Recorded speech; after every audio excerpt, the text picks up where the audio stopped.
sur le plateau d'Assis TV. Nous sommes ici en direct de la Cité internationale de Rabat à l'occasion du 8e sommet des étudiants et de la jeunesse africaine.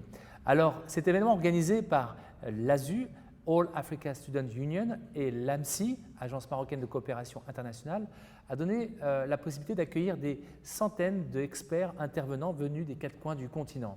Nous avons eu aussi d'excellents débats, d'échanges autour des questions sur l'avenir du travail en Afrique. Donc la thématique choisie entre défis et challenges pour la jeunesse africaine. Et j'ai le plaisir de recevoir sur ce plateau Yousra Abou-Rabih, Ravi, donc professeur en sciences politiques à l'Université internationale de Rabat. Ravi, merci de m'avoir invité sur ce plateau. Alors, je vous ai pris juste après, à la suite de votre panel, qui fut fort intéressant, avec un échange assez intense avec les étudiants qui avaient répondu nombreux justement à ce panel. Comment avez-vous ressenti cet échange et ce panel avec ces jeunes ? Alors, le panel portait sur l'exclusion des jeunes. Donc, l'intitulé, c'était « Why Youth Feel Left Out ». Donc, pourquoi les jeunes se sentent exclus. Je pense qu'il y avait beaucoup d'attentes par rapport aux présentations des différents participants, qui étaient d'ailleurs très diversifiées, de diverses origines, avec 2 représentantes d'associations des jeunes, moi qui suis professeur, des consultants, d'autres personnes qui ont déjà un pied dans le monde professionnel. Et il y avait beaucoup d'attentes, je le sentais dans la salle, de la part des étudiants, non seulement sur les critiques qui allaient être adressées par rapport à ces facteurs d'exclusion, mais aussi il y avait une attente par rapport à ce que nous pourrions conseiller aux jeunes pour pouvoir mieux être intégrés, pour pouvoir mieux être écoutés. Donc ça, alors on parle d'intégration. Alors il faut bien cadrer le contexte. Est-ce qu'on parle d'intégration dans un cadre professionnel ou dans un cadre sociétal ou culturel? L'intégration doit être comprise au sens large.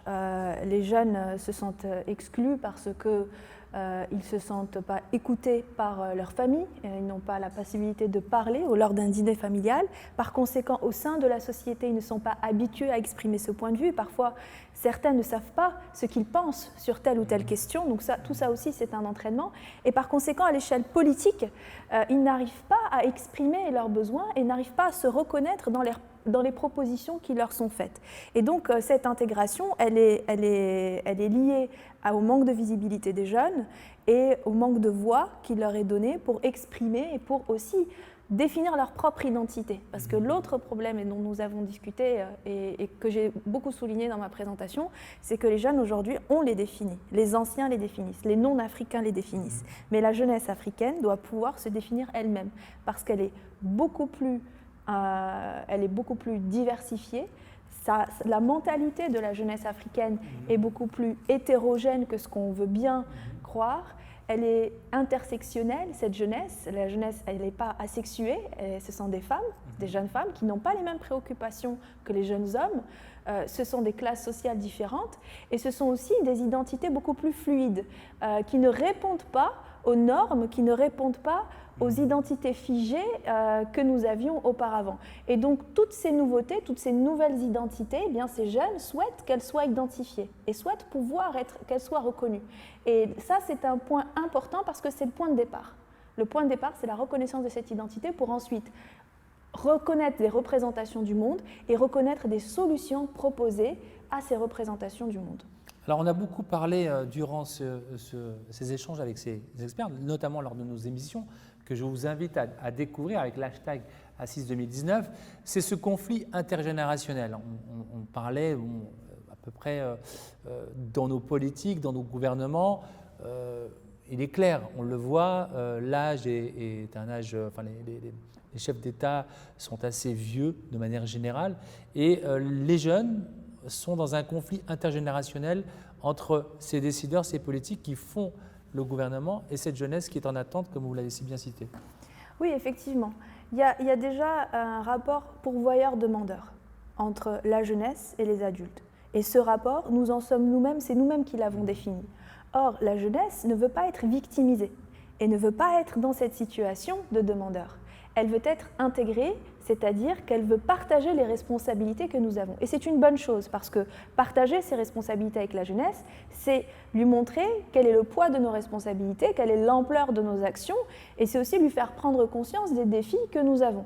Et ce partage de responsabilités, c'est la seule chose qui permettrait de rompre cette situation de demandeur-pourvoyeur et cet écart intergénérationnel dont les anciens, mais aussi les plus jeunes sont victimes.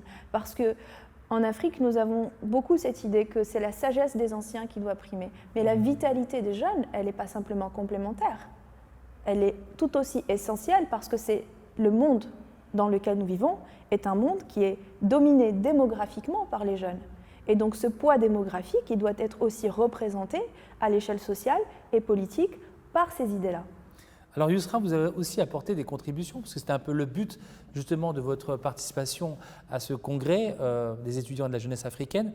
Quelles sont les recommandations que vous pouvez apporter et qui peuvent être déployées concrètement par cette jeunesse ? Alors effectivement, il y en avait un certain nombre, je ne sais pas si je pourrais toutes les citer ici, mais en premier lieu, partant en tant que professeur, mon premier conseil, c'était de dire aux jeunes, réussissez vos études. Challengez vos professeurs, demandez toujours à vos professeurs, parce qu'en réussissant vos études, eh bien, vous vous mettez dans une situation encore plus crédible, encore plus forte, pour ensuite intégrer le monde du travail. Deuxièmement, il ne faut pas se taire, il ne faut pas simplement critiquer, mais il faut aussi saisir les opportunités. Et là, je le dis encore plus aux femmes, parce que là, il y a une différence entre les jeunes femmes et les jeunes hommes dans ce domaine. Les jeunes femmes, leurs voix sont encore moins écoutées, elles s'imposent encore moins sur la scène à la fois médiatique, politique, mais aussi dans le monde universitaire, au sein de leur propre cercle social. Donc ça, c'est la seule voie. Et puis aux autres femmes, une fois qu'elles y arrivent, d'intégrer, de ne pas être en conflit, de ne pas être en compétition avec d'autres femmes, mais aussi de les intégrer. Donc ça aussi, c'est un point important pour les femmes, mais aussi pour les jeunes hommes, de ne pas s'arrêter aux critiques. Effectivement, ces critiques sont tout à fait fondées. Il existe des cadres, il existe des promesses politiques qui sont faites aux jeunes, mais ces cadres et ces promesses politiques eh bien, ne donnent pas lieu à des mécanismes qui sont suffisamment inclusifs, qui répondent suffisamment aux attentes des jeunes. Et donc, il ne faut pas s'arrêter à la critique, il faut diffuser cette critique. Publier dans les médias, dans les réseaux sociaux, suivre, montrer une expertise de la part des jeunes, montrer qu'ils savent très bien qu'est-ce qui a été fait de ce qui n'a pas été fait. Et en montrant cette expertise, on montre aussi un professionnalisme et on montre aussi qu'on est capable déjà de prendre les rênes de cet avenir. Eh bien, merci Yousra Abourabir, donc professeur en sciences politiques à l'Université internationale de Rabat. Et puis nous espérons que le débat continue, il ne va pas s'arrêter qu'avec ce sommet.